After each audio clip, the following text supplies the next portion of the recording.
Mr. President, Minority Leader. ask unanimous consent the quorum be dispensed. Without objection. Well, Mr. President, today we're starting an important work period in the Senate.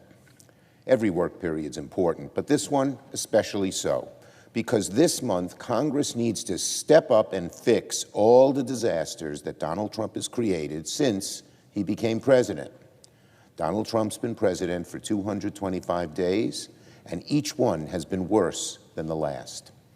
Every time Trump creates a new crisis, each new controversy, each new lie, every time he sends armed troops to U.S. cities, each new attack on the courts, on the rule of law, on the Constitution is a disgrace to the presidency.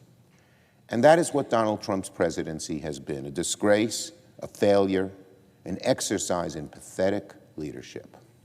I just spent a month traveling from one corner of New York to the other, talking to families, business people, Democrats, Republicans, independents, and the trend is clear. American families are poorer because of President Trump. American businesses are less optimistic because of President Trump. And American communities are less safe because of President Trump. America is more isolated, less respected, wields less influence over the world affairs because of President Trump. Just the picture of Modi and Putin and Xi standing there together as allies. It was Donald Trump who ended up making that happen.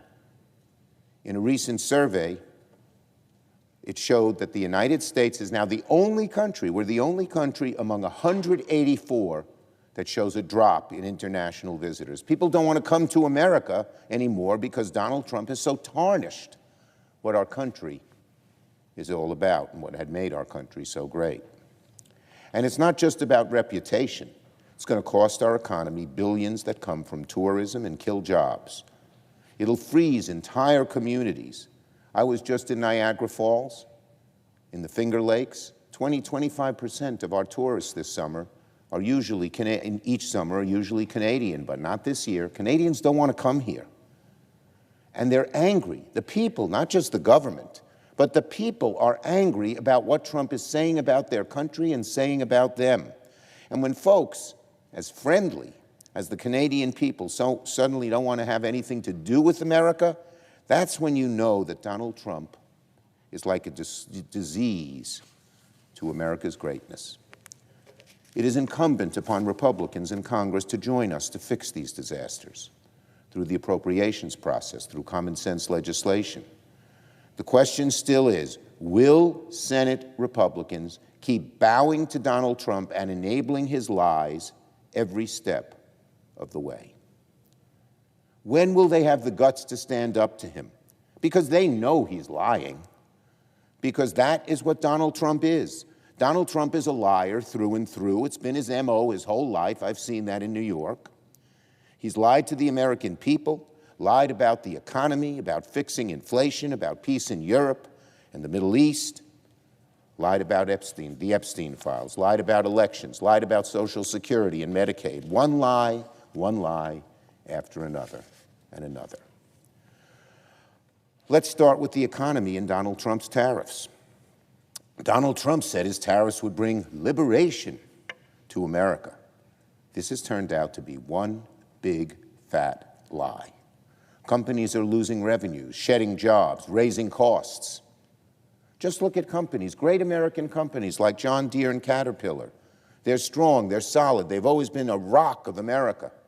But last month, they reported losses in the hundreds of millions and layoffs in the hundreds. Why? Donald Trump did it. Nothing to do with farm conditions. The tariffs did it. Or look at retailers like Target and Walmart, not to mention every grocery store chain in America. They're all raising prices. Hormel, they're raising the price of pork and beef. J.M. Smucker, which runs Folgers and Dunkin' Donuts and other coffee brands, said prices for its products will keep going up. Why? Trump's tariffs, plain and simple, no ands, ifs, or buts. But of course, Donald Trump will lie to the American people about his failures. As we've said, that's been his MO all along. Here's what he said on Monday. He said on Monday, he tweeted that prices are way down in the U.S. with virtually no inflation. Every single person in America knows that's a lie. Anyone who buys anything knows it's a lie. Every one of the 77 million Americans who voted for Trump, they know he's lying.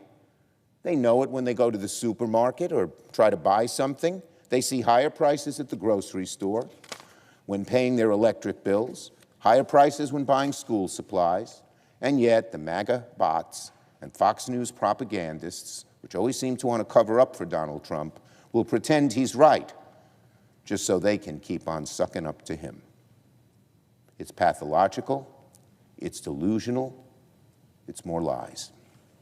And nowhere is the Trump psychosis more evident than in gas prices. President Trump, listen to this, President Trump claims that gas prices are under $2 when every single American driver knows that's a lie. Maybe for the MAGA extremists, this is the point, unfortunately. Maybe this is their idea of success. Maybe MAGA radicals are perfectly fine having Americans pay more for produce, for meat, for gas, so long as masked agents can arrest Uber drivers right off our streets, so long as billionaires get their tax cuts, so long as Medicaid recipients lose their coverage and Social Security gets privatized. Maybe that's MAGA's idea of a golden age, but for the rest of America, this is chaos. And if Donald Trump is not running America's economy when Donald Trump is not running America's economy to the ground, he's been busy incinerating America's reputation on the world stage. He's rolling out the red carpet for Vladimir Putin. He brags about stopping wars that still rage on. He has failed to stop the humanitarian crisis in Gaza, failed to end the war, and failed to bring the hostages held by Hamas home. He creates problems so he can pretend to solve them. That's what he does. He creates a problem, creates a real mess, and then he says, oh, I've solved it, when nothing like that has ever happened in so many areas. The only foreign policy accomplishment Donald Trump has under his belt is bringing India, China, and Russia closer together, thanks to his unbelievable stupid tariffs and his lack of understanding of how diplomacy works and how to get along with people in countries.